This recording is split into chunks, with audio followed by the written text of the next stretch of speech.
Hey everybody, welcome to another episode of Coffee and Clark's. I'm your co-host, Javian. And I'm your other co-host, Tyler. And Tyler and I, we're excited to be back with you guys. We've been on a little bit of a hiatus, getting our lives together with our jobs, and well, for Tyler, his new family, and his job as well. So we're excited to be back and get things going again, and we'll be having new guests on the show in the coming weeks and months. So be on the lookout for that. But before we get into all of our discussion for today, we got to get into the meat of the show, which is our coffee talk. So, Tyler, tell me, what have you been sipping on, at least coffee wise, recently or today? Oh no! I got the cold brew with the pumpkin cream foam. It is the fall. Okay, It's the fall I up guess here. it's okay. It's okay. It's a seasonal drink. This is a splurge. It's Saturday, and it feels like fall. And we did a little family pumpkin patch. It Oh, was an epic fail because Oliver, my son, was just crying the whole time. So I said, you know what, we're gonna go get Starbucks, and this is what I got. It's good. I'm a big cold brew kind of guy, so I was like, let me just try the pumpkin cream, and yeah, it's not okay. bad. That's I pretty dig it. I have had like some of their sweet cream cold brew stuff. It's pretty Yeah, good. Yeah. Absolutely. So I know I'm not gonna knock any Starbucks. I used to work at Starbucks for like three or 4 years. So I know you gotta be I, careful. yeah. So I'm well versed in the Starbucks culture and language.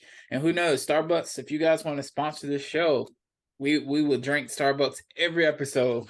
So shout out to Starbucks out there.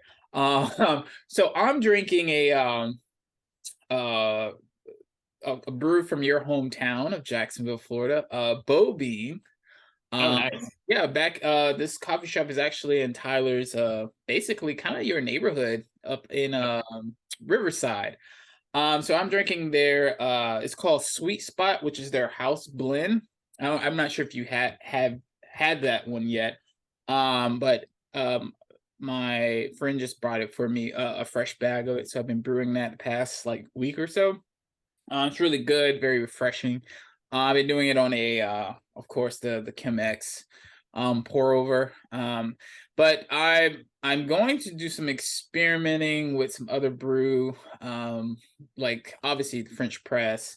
I'm going to do it because I've had some of my colleagues. They've known that I'm like really into coffee. So for those who aren't like, they like coffee but they're not like in the weeds about it. So I say, well, how about at some point, maybe this weekend, we'll do a little coffee tasting, and I'll brew it on different doing different methods. So like a pour over Chemex, maybe like a V60, French press. I'm gonna do like an iced coffee version of it and see what they like, and then we can kind of do some testing, some taste testing. And I'll get probably like a few other bags and see what they think. Who knows? They might just open up a whole new world from them. Because my what's funny, that you brought up Starbucks, is like my colleague, she brought me coffee one day from Starbucks, and it was great, and then I was very thankful. But we were talking like some days or weeks after that, and I was talking about like how I'm really in coffee. You said, "Oh my god, I feel so bad. I brought you." I was like, "No, it's not. It's not that serious. Like coffee is coffee, and it's all great." So that's why I'm drinking the Bold Bean Sweet Spot house blend. So check it out. You can order it online from their online store. So good times all around. Yeah, Yeah, nice. yeah. So Tyler, what have you been up to recently? Let's see. I guess last time you and I saw each other was back in April, beginning of Yeah, April. yeah. And since then, a lot of things. But I guess if I had to pick a few that stand out, it would be well, my son had his first birthday back in July, Oh, so that was awesome. He's walking around, he's doing wow. his thing. I think he's got like 10 teeth now, so he's doing really well. He's healthy. He's taking his nap right now. He's doing well, so that's great. So yeah, learning how to balance all of that one of the topics that's kind of been in my mind is setting boundaries and setting limits on things. So, what does that exactly look like for me?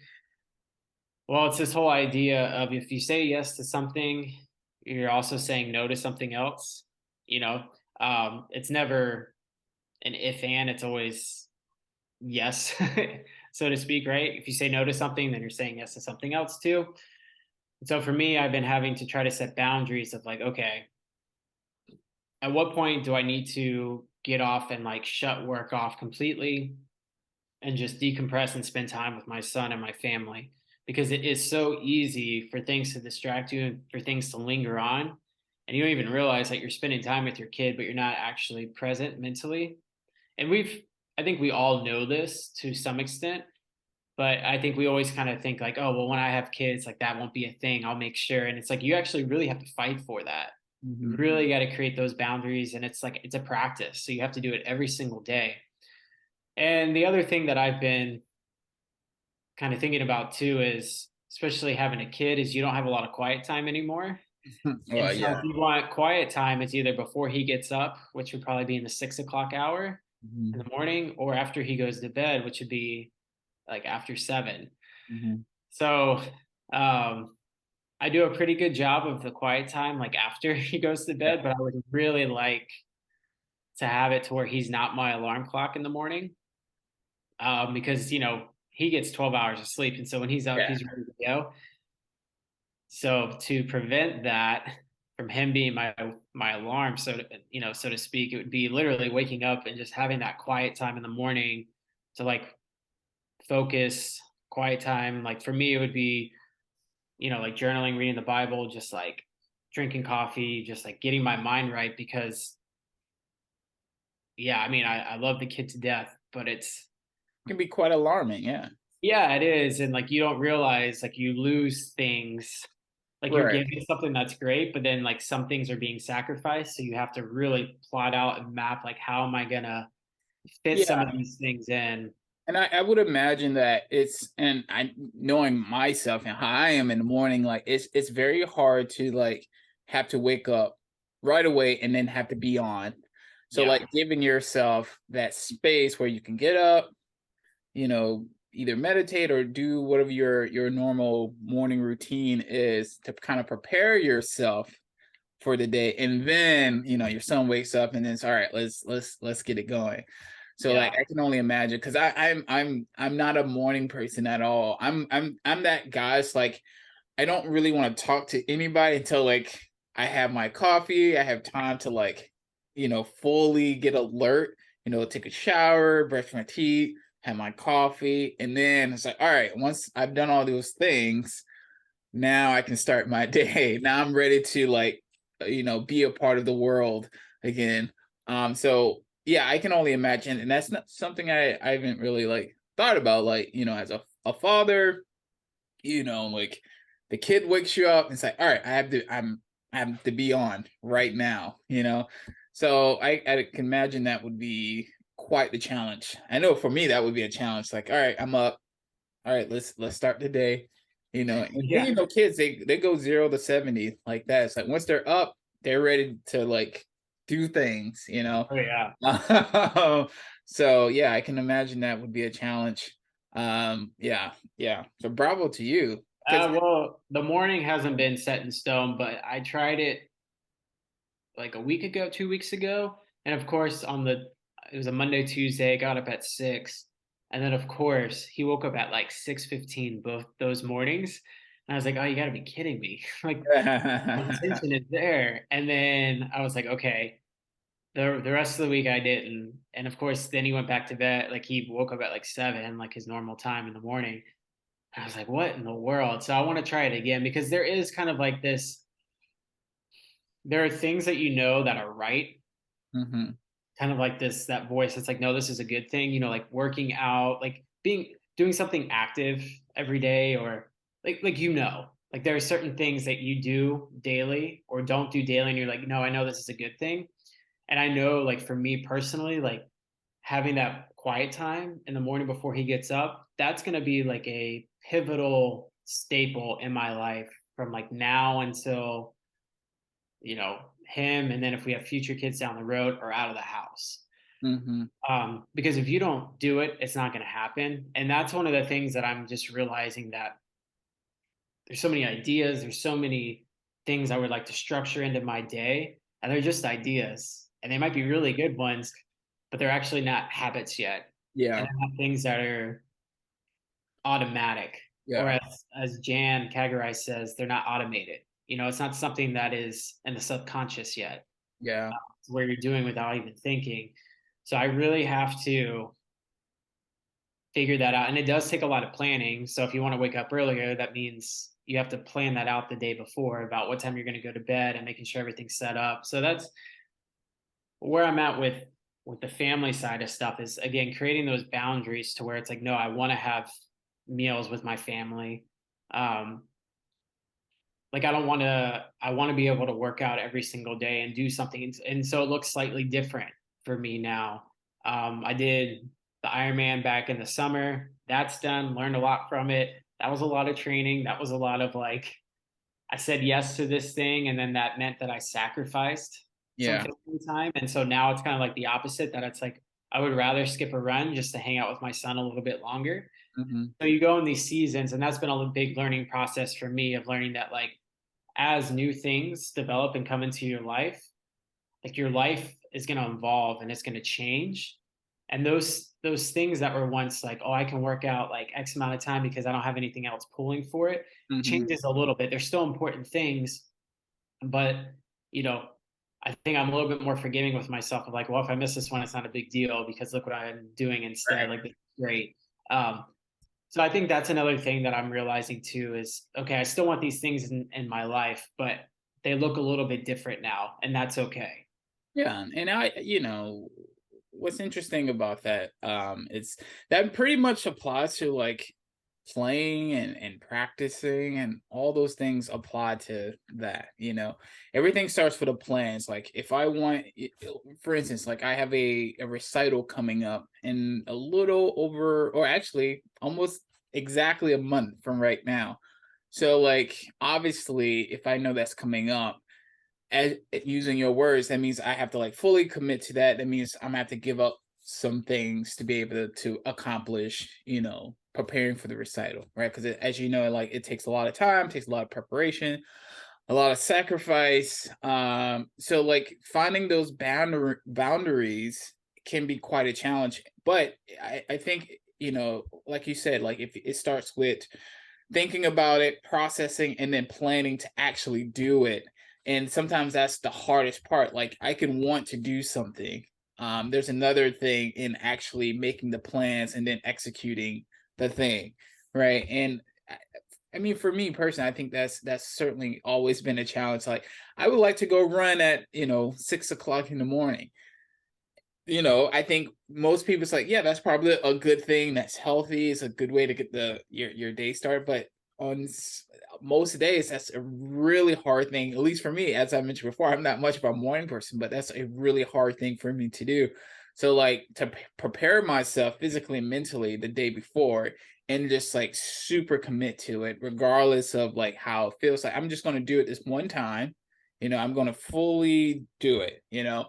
However I feel, I'm just going to suck it up and I'm going to do it. And then that's how you start to kind of build those habits. Like you do it that one time, and then that time becomes a second time, then it becomes a third time, and then you start to kind of create those habits. And then from there you can kind of figure out, all right, is this something I value? Is this something I want to continue? Am I giving it enough time to other important things in my life, whether that be a kid or a wife, or a friend, or your job, or so forth and so forth.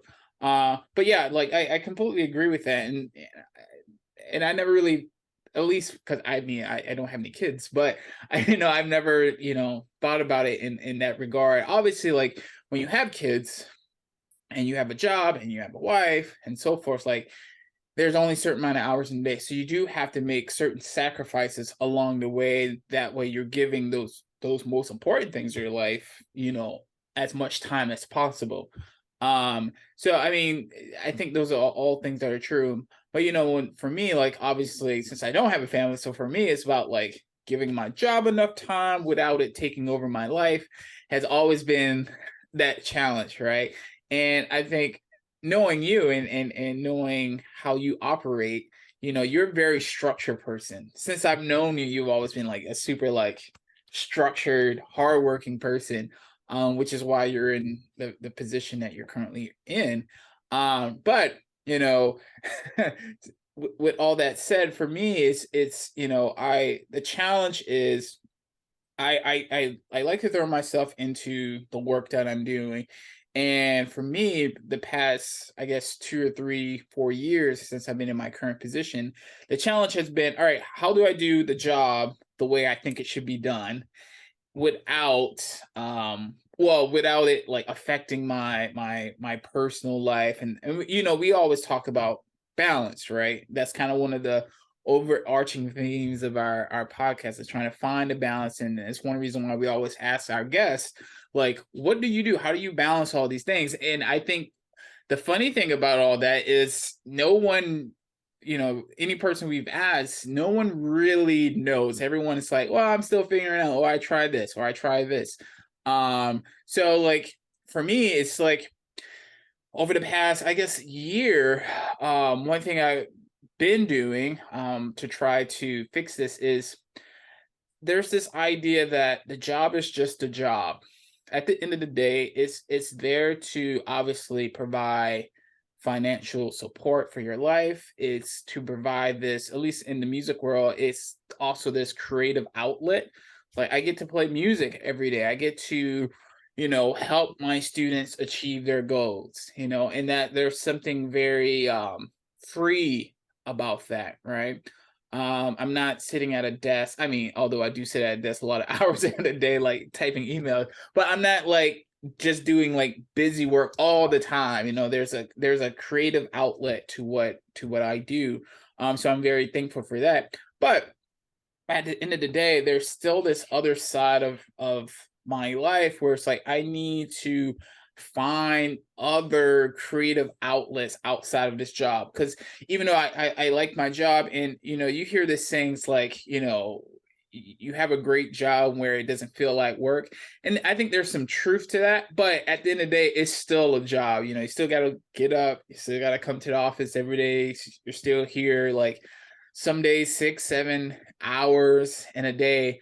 But with all that said, for me, it's like one thing I've been trying to do. I would say maybe the past. Well, I would say since the beginning of the start of the school year is like saying, all right, I'm going to on these days of the week, I'm going to get out of the office by 3 or 4 o'clock. Those days, like I have to get out, because if I don't, eventually, I'm going to burn out. And this is one thing I felt last school year. I challenged myself to do all these things, and I enjoy doing those things, but it certainly, there was a consequence to that. By the end of the school year last year, I was like mentally gone. But I remember April of last school year, and I was like, I'm just like, I'm done. It's like there's no way I can keep this pace up if I want to do this long term. Like there's just no way. I don't even think I could do this for another year or two at this pace. And I was like, all right, this is gonna have to change next year. It's like I can't. So, but on the flip side of that, that means I'm doing less things this year. And fair or unfairly, when you're working in higher ed, that can be interpreted a certain way, right? Regardless if that's fair or unfair. But I think for my, for the mental health of it all, and creating that balance is good for me, because even though you're working in higher ed, there's this, I think there's this, I know. I feel like society is accepting the ramifications on mental health and high. I wouldn't even say high pressure, but in intense environments where there's this idea. I think it's very much an American idea of you have to work, work, work, work, work, work, work, then you retire and then you die, right? So like, so I think we're slowly moving the needle on. It's like, all right, well, you need to put more emphasis in your mental well-being, and then how you do that it's very much up to the individual. And for me, it's doing less work and giving myself more time outside of just sitting in the office, teaching all day, um, writing emails, doing this master class, doing this conference, taking this trip, teaching 8 hours in a day and stuff like that. So I certainly agree with you about the kind of like setting those boundaries.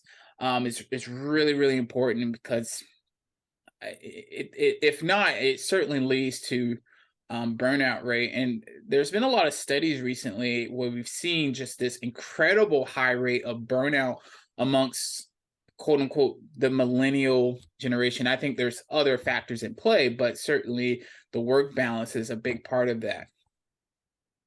Yeah, I agree 100%. And actually, one of the things that you said was, is this sustainable?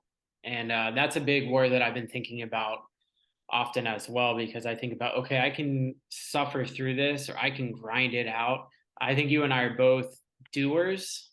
I would say, I know I definitely am. I don't want to speak for you, but I think we're both doers. And yeah, it's the same thing. Like we like to pour ourselves out into things, and it's really hard for us to take a step back because we feel like, well, we really enjoy doing this thing. And so, yeah, I'll say yes to this. I'll say yes to this. And before you know it, things get kind of crazy and you feel like you're suffocating because you're at your wit's end, right? And that's something I think you experienced at the end of the last school year. Oh And yeah. it's something I've experienced within the last couple weeks with my position and our ops tempo and things that we've been doing. I mean, I remember getting to Friday in the week and my body was aching, and I Mm. was like, "It's not from training. I'll tell you, it's from the stress." And it Yeah. was the first time in my life I ever felt that, where my body literally ached, and I was thinking, "Man, like it's not healthy." And so, again, like what you said, it takes the ability to step back and say, "Okay, I'm not gonna just throw this away. I'm going to sit here and figure out, okay, so what are some things that I can do? What are two things that I can say no to this next go around? Or what are some things that I could tweak and change? Like, for instance, okay, these days out of the week, I'm going to make it my goal to lead the op, right? It's like you do these small changes and they have big effects over time. And then you kind of sit with it and say, okay, how's this going? How's this, right? You mentioned balance. And I think balance is always a day to day thing, a week to week, a year to year thing. But I think the thing that we're looking for with balance is efficiency and sustainability. If you have those things, you will have a healthy career. The Hmm. reason why that things get out of balance is because you don't take the time, not saying you or myself, I mean, it's just people don't take the time to think about like how at moving at this speed, at this tempo, with the stress that comes with this position, what will this do to me in the next 3 to 5 years? Mm. Can I manage this with the demands that are placed on me in the next 5 to 10 years? How will this affect my students? How will this affect my trumpet playing? How will this affect my relationships? And then you say, okay, what do I actually value in life? Let me put these things in order. If I say no to this, does that give me more time to, hang out with my son or hang out with my wife or hang out with my friends or actually do things that I actually want to do, or be able to commit to maybe other concerts or other things that I actually kind of secretly enjoy versus, oh, I have to do this thing because it looks good on a CV, right? It's like Mm. That's a you good gotta one. you gotta manage these things, because I think long term, again, this comes back to the pressure of, am I doing things because society says I should be doing these things, or the College of Music says success looks like this, or in the trumpet world, success looks like this? Am I doing things that are falling in line with those things, or am I actually doing the things that I want to do, that interest me, that make me come alive, that inspire me, and therefore will make me a better musician, better teacher, better human being? And that is really, really difficult because, one, you have to think about what is it that you actually desire and have interest in. And I think a lot of us don't really know. Yeah. Like we kind of know, but we don't really, really know. I like what you just said. It's like, does this thing, like you said, like, all right, is the society, the trumpet society say success looks like this? Is that why I'm doing this? Or, my job says success looks like this. Is that why I'm doing it? And this is something I asked myself the end of last school year. And I was like, uh, I was at this conference with uh in Texas, and I was just hanging out.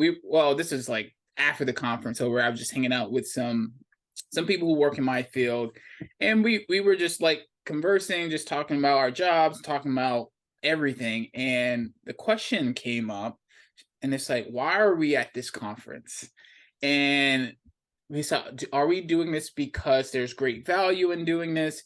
Are we here because this looks good for on a CV? Are we doing this because our departments or school, our respective school of music says we should be doing this because this is what is deemed successful? And that was the question. And I didn't raise the question, someone else raised the question. And I was like, that's very interesting. Because it was actually the first time. I mean, I think sometimes we think about those things, but it was like just kind of laid out there. And then we all kind of like sat there for a second and really thought about it. And I think the answer to that question was, we're here because our jobs or society, our field say we should be here, not necessarily because we actually, I'm sure we all value what's happening to some extent, but is it the best way to achieve the ultimate goal of what that conference is, said to do? Probably not, right? But we're all there. We've all spent this money. We've all gave this time out of our week, out of our life, to be at this thing because our respective organizations say we should be here for these things. And I think these are things we all should evaluate. Like, you and I have talked about, like, when you're taking auditions or when you get that job, and sometimes in our field it's like you're not successful until you win, or our society or our field says you're not successful until you win job blank, fill in blank, right? You're not successful until you make finals of this orchestra or win this military band or win this college job. Then you are then defined as successful and or have value within our field, right?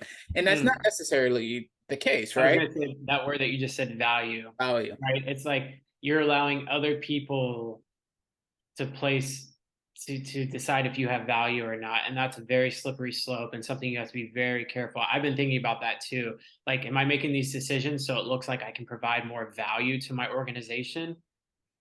That's very dangerous, That right? is, Because yeah. now you're looking for other people for approval and for Yeah. justification to affirm you. Yeah. And like in certainly in higher ed, and this is not so much case in like the music field, but I have colleagues who work in other departments, other colleges, where their job is to get as much grant money for their college or for the university. And that's how they are deemed valuable amongst the university. And it's like, well, I understand that's part of the job, but is that valid? And that's certainly something I think we all should look at. Like, where does the value come from? And obviously, that in my personal opinion, I think that should come from an internal place. And I get it. Like, sometimes you're in a job or a position in which that is a big part of the job. But how you view yourself through that is, I think, is where the danger comes from. Like, we've talked about sometimes, like, if you're performing and you feel like you didn't have a successful performance or a successful audition, how we then internalize that as an indictment on who we are as a person. So I think that's kind of part of that. Like, where does that value come from? Because if it's always put on like the thing that we're doing, either auditioning or the job or attending a conference or something like that, it's like, I think it's something worth to be evaluated. Like, we have to kind of reevaluate ourselves on that. Yeah, because it'll let you down every single time. Yeah, yeah, Because you can look at your position and and say, well, I'm in this military band, but I'm not in the Marine band. And Yeah. then I'm not principal trumpet in the Marine band. Or I'm in this symphony, but I'm not in the Chicago Symphony. Or I teach at this place, but I don't teach at that place. Right. Right? You're going to always compare yourself. You're always going to say, yeah, but. And I think it's a very, very Yeah. toxic thing to place your value in your work, to be honest. Yeah, just because I truly believe, like, what happens if they fire you? You know, Yeah. nothing that you've done, but just say like, hey, we got to make cuts or you get laid off. Yeah. Symphony Exactly. folds. Hey, sorry. All You right. know, is your value gone because you don't have that thing? And I think it's very, I mean, it's rampant in music schools, Yeah. unfortunately. I mean, And, that was the thing I struggled with was, people literally befriended you based on how well you played. There were cliques. mm-hmm. Um, and if you weren't the guy or gal that was like really great, it was like, oh, okay, yeah, they're cool, but like, they don't really sound that, it's terrible. I mean, it Yeah. really is. Yeah, and to your point about like, what if this job cuts you, or there's budget cuts and they gotta lay people off? All of a sudden, that institution, whatever it may be, who had said like, we value these particular employees in these positions that you hold value in, all of a sudden they're gone, and then what? So like, it's this it's a friend of mine used to say like, if you die tomorrow, they're going to hire somebody a week after you. So like, sometimes it's really important, even though that's that's a weird thing to say, but sometimes it's really as simple. It's like, we work really really hard to do the job or to get the job, and assuming you get the job, you know you're only as good as like that institution says you are. Like, you can't put much stock in that, because again, like, if you're gone tomorrow, someone else will be in that job a week later. So it's like, should I put my value in that position? That's a question I think you have to ask yourself. Like, that's why I think it's really important. It's like, you know part of me, like, figuring out who I am in my current position, that idea has kind of been in the back of my mind, because it's like, as I said, like last year, I was just like, I feel like I was just like working, working, working, working, grinding away, doing a lot of like exciting, at least I think, doing a lot of exciting things and things I was very passionate about. But obviously that took a toll. So I asked myself, like, what if I didn't do any of those things, and just like focus on like myself, giving myself more freedom to do things outside of my job? Like, my students would have been fine, you know, the job would have been fine, you know, but I'd be less stressed, right? And my position will still be here. So it's like, it's one of those things like, why did I do all these things? Is that because the institution says they value those things, and they certainly do, but what's the payoff? Like, if I didn't do those things, would I lose my job? No. Right. So I mean, those things, at least I don't think so, but I'm pretty sure no. I kind of know the answer to that. And that's not to say we like shouldn't do things and we shouldn't work hard. Like, yeah, you should definitely do those things, but you have to figure out, where's the limit, right? Like, I, I'm of the belief that we should put in as much work and effort as, you know, where we're not going beyond basically what the pay is. Like, if the pay is here, I should give that much. My work ethic should meet, how they financially value me, right?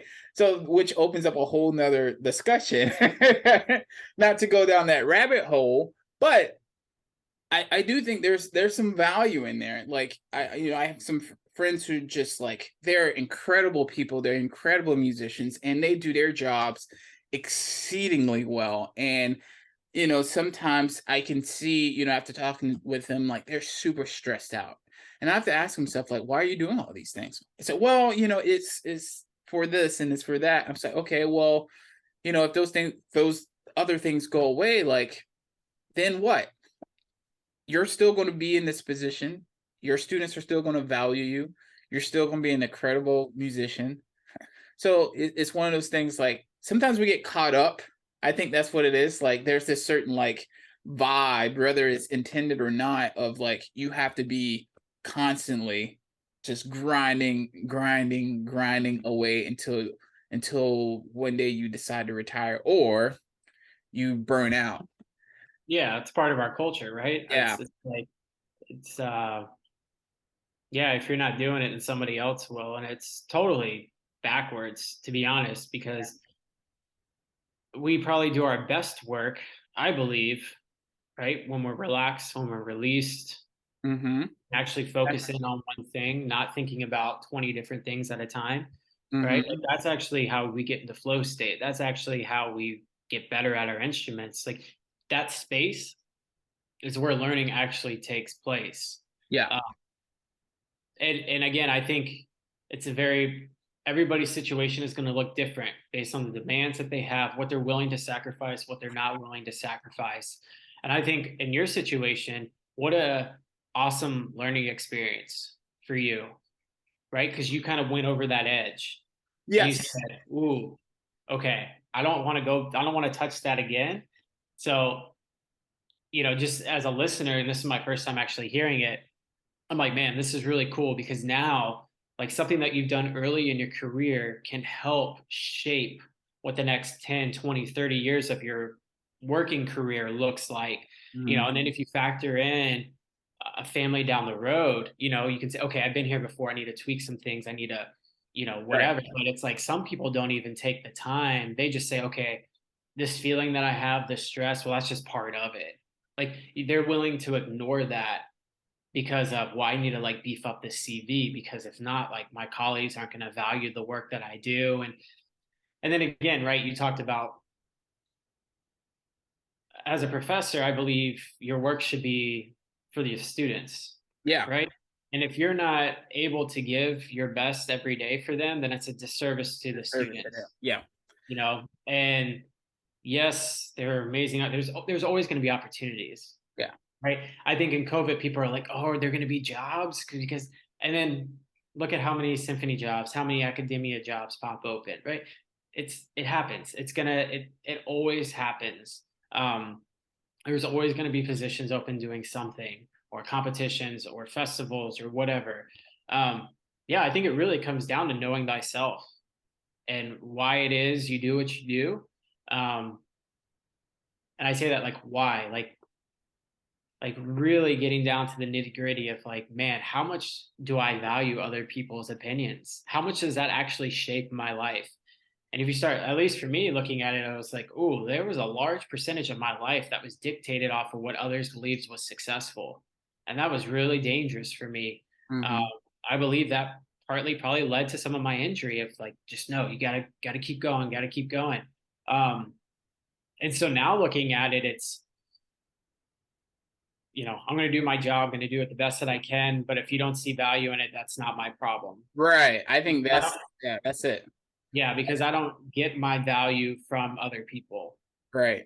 you Yeah, know? I was just it's funny you said that. I was just talking to someone about this and not to get deep in the weeds about the conversation, but it boiled down to, I'm gonna do what I deem to be the right way and without, killing myself, overworking myself, if someone outside of me doesn't see value in that, then that's not my fault, right?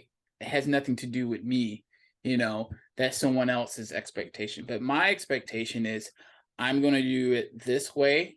I've seen success in doing it this way. And this allows me to also have freedom to do things outside of that thing, which for longevity's sake, sustainability is really important to me. And if people outside of that don't see or don't value that, then again that's on them. That's not on me. And again, like everyone may not be in a position to make that call, right? Some jobs, depending on the job, it may be you have to go past that limit, and then I think those people should maybe, if they're in a position to reevaluate their conditions, their working conditions, then that's great. But I think ideally you want to be in a state at some point in your life, maybe even if it's not early on in your early career, maybe later on, um, to get to a state where you can do the things that you value, whether that's teaching or playing or what have you, but you're in a state where you're committed. You know how you want it to go. You know the values that you have for that particular position, and then everything outside of that, if it doesn't enhance what you're doing, and I think there's a difference between enhancing what you're doing and then piling on the work that you're doing. So if it's not enhancing what you're doing, then I think that's something to be evaluate. Obviously, as you mentioned, like this is very individualized. And I think back in when we last saw each other in person was at the national trumpet competition. And while we were there, I was talking to Chris Moore, a trumpet professor at Florida State. And I was telling him, like, because this was like in the middle of like me really feeling just like beat down. And he's like, man, he's like, I get it, like you're young and you're trying to make a good impression, and especially amongst your colleagues, and you're doing all these other things. He said, but at some point you gotta like think about the longevity. Like, can you keep this up for 5, 10, 15, 20 years down the line? And I was like, I don't think I could. Like, there's no way I could. He said, well, you need to evaluate that this summer, like once the school year is over. He said, I get it. Like, I understand why you're doing these things. He said, and I was very much the same way. Like early on in my career, I felt like I just needed to just work, work, work, work, work. And he said, I never saw my wife, and I didn't see my kid as much as I wanted to back in those years. And he said it was not something I realized until much later, but obviously he's in a position now where he can have a little better work life balance. But he said, you being, early in your career, I think you should evaluate these things now so you don't create these bad habits that, if the day comes, you want to have like a family and that, which is a whole nother thing, as you know. He's like, you want to create these healthy habits, life habits now. So like if the day comes and you do have a family, you've set yourself up for success. It's not something you will have to learn later in life where the consequences are much greater. Absolutely. Yeah. And you said something too about like, well, what if you're in a position where it's, you got to go 80-hour weeks, you just got to kill yourself. Maybe it's not the right position for you. Not, yeah. And I think that's one of the things that I'm learning continually is like you see these positions, you see these jobs, and you're like, sure, it looks great from afar, right? Like you see these NFL coaches, these football coaches, and you're like, man, this is really cool how they're like impacting people, culture, this and that. But like what you don't see, like some of them staying in till like midnight and like it, you don't see those things. And then when you start hearing them, like the amount of time that they spend on the game and doing this, I'm like, yeah, none of that matches what I value. Yeah. Um, not to that extreme. Um, and so then I go, yeah, that's a no go for me. Even though I feel like I could do that, but what I would be giving up is not worth it to me. And we've seen that time and again with like how it affects their families. Mm-hmm. Or who was that? I think it was Jimmy Johnson, maybe the football coach. I forget. It was one of the Cowboys and Miami Hurricanes back. it was one of the coaches whose kids later in life told him that they never actually knew him. Yeah, I remember that story, but I forget who it was. Yeah, I remember it was a head coach, and I remember it was his biggest regret. Mm, His kids grew up never knowing his yeah, father, yeah, and again, say yes to something, say no to something yeah, else. Um, and so I've been thinking about that in my life. It's like, oh man, we always aspire to like to be in the New York Phil or to be, or to do these, teach at this school or teach. But then you think about once you actually see what is going to be asked of you, it may not fit what you value. And I think one of the great things that you do that I've seen from you is that whenever new positions come up, you really think about, is this me? The things that this job's going to ask from me, like, sure, I could say yes and do it, but I wouldn't be happy. Like, does this actually align with the things that I'm passionate about? And yeah, that takes a lot of discernment, right? That again, that takes a lot of knowing thyself. I say it, Yeah. but it really does. And I think a lot of people go in blindly to things because, again, society views this as being successful when really success is kind of defined by yourself. Uh, Hmm. you could literally stay in Valdosta your whole career if you wanted to, and if you had and if you were able to do the things that you wanted to do and had a beautiful family, like, it's like for you, you define that for you. No one else does. And yeah, I think that's one of the things that I'm learning just more and more about is just putting those blinders on. And you really have to detach from everything. Yeah. Um, because if not, you're going to feel terrible because you're going to be, oh man, this person's doing that. Man, I should be doing this. Or why am I not doing that? And it's like, you know what? This is where I am. These are the things that I actually have some control over. Very, very small things. Yeah, like that is what a great thing for you and I to learn in our early 30s. Yeah, yeah, yeah, I'll put it yeah. that way, man. Because this was something that was not taught to us, at least it wasn't to me, um, in school. Like Yeah, nobody. it's not really talked about again, like, which is, well, I mean, I think obviously schools are focused on um getting you the job, right? And once you get the job, and then you kind of have to kind of figure it out for yourself. But it's, when I'm thinking about like things I say to my students, I think this is a conversation I'm more willing to have in a lesson, depending on, I mean, obviously not every lesson, but like if there's something going on that it needs to be addressed. I'm sure I feel like I'm very willing to give my opinion on the subject matter through my own lived experience. It's like, well, for me, like when I was your age, these things I wasn't thinking about. If I had to do it over now, I would be doing X, Y, Z, depending on the situation. And I recently met up with one of my most recent graduate students who's now teaching in middle school, and we were catching up, and he was starting to talk about like some of the stress that he's feeling. Obviously, like he's a first year teacher, and he's like wants, as anybody would, like wants to make a great impression, and he feels like he's doing really good work, and sometimes there's stress and pressure, and like he's trying to figure all these things out. So I'm like, well, you want to make sure, as what we would say here is like, you want to have some balance. Like, yes, you're going to work hard, but at the end of the day, when you go home, set some boundaries. And it's funny that we're talking about this because I literally had this exact conversation with him. It's like, you need to certainly like set some boundaries. And I'm saying this as someone who's lived this and is in the process of figuring this out, right? That's like at 4 or 5 o'clock, you should just go home. Go home, do something completely different. So when you come back to the job the next day, you're like replenished, like, and then you're ready to go. You can be a more effective teacher that way for those young kids because it takes a lot of energy. And like I taught middle school band, and it takes a lot of energy. Like you have to be on all the time, the entire day, and that's can be very, very difficult. And I find that even in my current job, like when I'm teaching a lesson, like I have to be on the entire hour. I have to be constantly analyzing and thinking of ways to fix issues.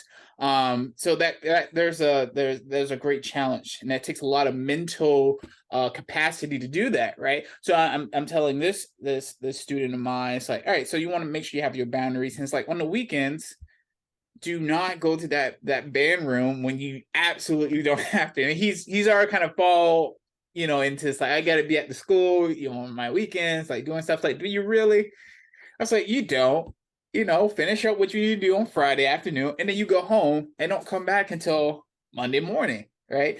I was like, have you been to this town? Like, he lives in an area where there's like some like really cool cities and driving this out. Like, have you been here yet? He said, no.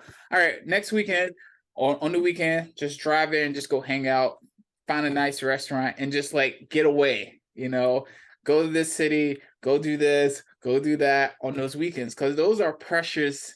That's precious time. That's the only way you're gonna be able to do this for any extended period of time. you have to give yourself that. Yeah, I've started implementing like a mandatory Sabbath essentially. That's Um, good. Yeah. and so that's why when you texted me uh about the dates, like I always like Sunday is my Sunday's your day. mhm, to where it's like, no, I'm not doing anything. And that has been super helpful. And I also realized how much you have to fight for that. Yeah.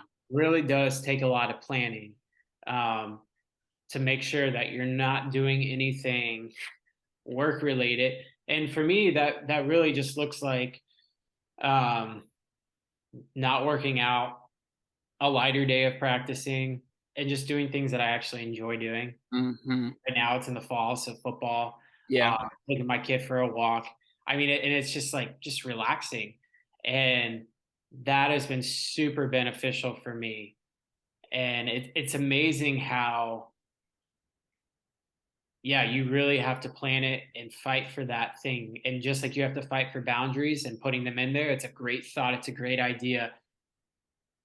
But then it's the execution of how you're able to do it. And yeah, it's just our society views it, right? It's like Sunday fun day, right? It's a thing that you go out and party and do this, you go out, you do these things. And for some people, that might be replenishing for them, but for me, that would be exhausting. Hmm. Um, and so I want to do something that's going to replenish me, that's going to like kind of fill me up to where like I can the next day I can start the new week and I feel good. And it doesn't have to be on a Sunday; it can be Saturday, whatever Right. day it is of your choosing.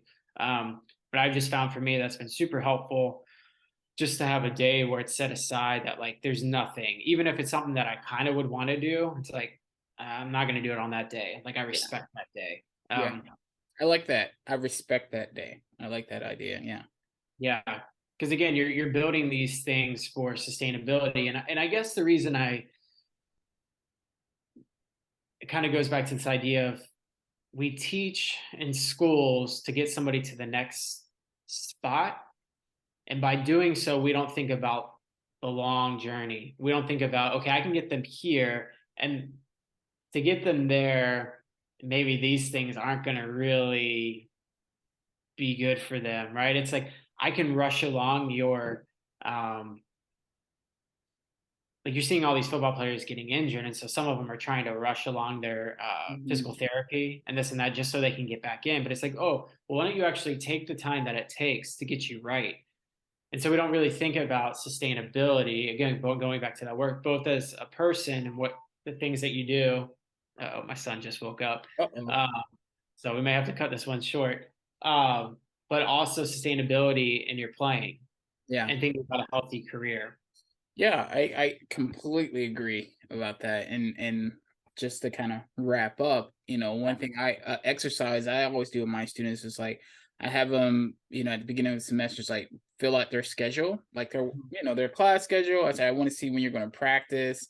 I want to even see when you're going to do homework, when you're going to study.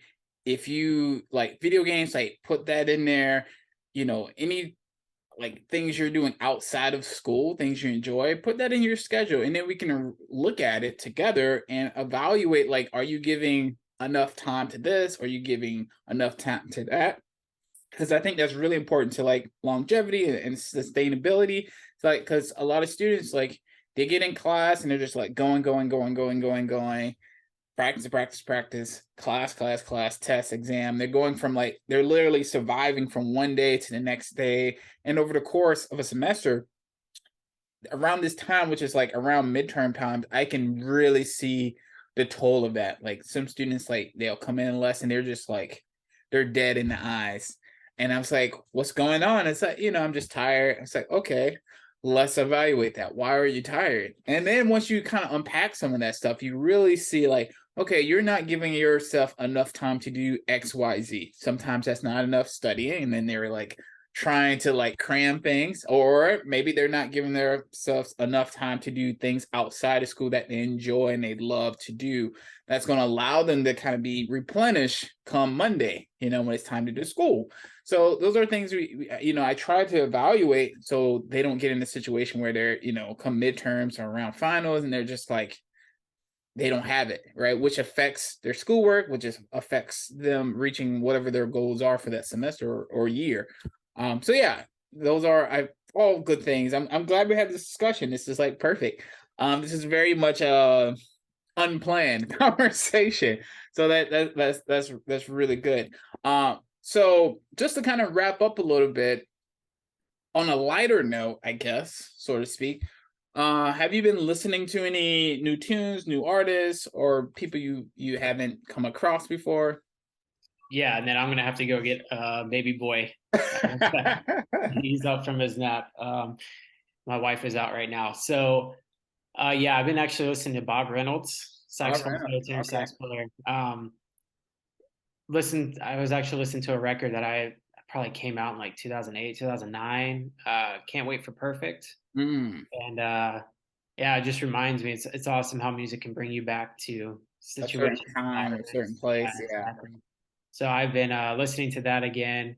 He's a great tenor sax player. I've actually listened to some of his interviews recently about practicing, and he's so transparent about it. And um, yeah, I think it kind of his music is just so he does a lot of mixed meter types of things, Hmm, hmm. but he's such a melodic player. So it's been a real fun, just kind of reminiscing of like it's crazy too how you can remember some of the solos and how things go, and it's like, man, I haven't listened to this in like a decade. Yeah, yeah. Yeah. What about you, man? So I discovered, not that they're new. I mean, they've been out for years. I don't think they've released anything recently. I don't even know if they're still like an active group. But this, I came across this through the YouTube algorithms. You know how that is. It's called New Sound Underground. I don't know if you know this group. But they're kind of like a jazz fusion funk group. And I listened to I think it's their 2016 album. I think it's their last released album called Push. And it's I mean, if you're someone who kind of likes like Snarky Puppy or like music of that genre, like this might be a group that you would be into because it's very similar instrumentation, although they're not as large in terms of the instrumentation as like a Snarky Puppy, but like they're kind of along that same genre of music, like really easy listening stuff and like great solos, great musicians. So it's called New Sound Underground. You can check out all their videos on YouTube, or you can just check out their album on any of the streaming services. Really cool group. I listened to their whole album, their last album. What I need to look and see if they're actually still like touring or doing stuff, because I haven't seen anything posted in like 5 years. So they may not even be a group, and I'm not sure, but their music is still out there and it's still really, really good, and I think it's very valuable. If that's something you're into, so that's what I've been listening to this week, as well as the I finally got around to listening to Moonchild's their newest album, like the full thing. I heard some songs, but I actually like sat down and like listened to the whole thing while I was like doing my cutting the grass in my yard. So I had time to listen to it twice, like back to back.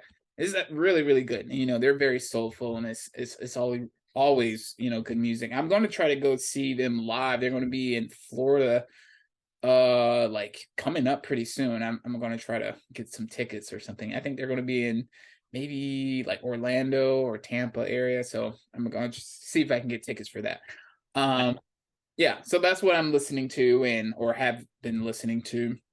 So we want to thank you all for listening to another episode of Coffee and Clarks. We know it's been a while, but we are getting back in the swing of things, and we hope to have some new guests on for you all and keep the conversation going.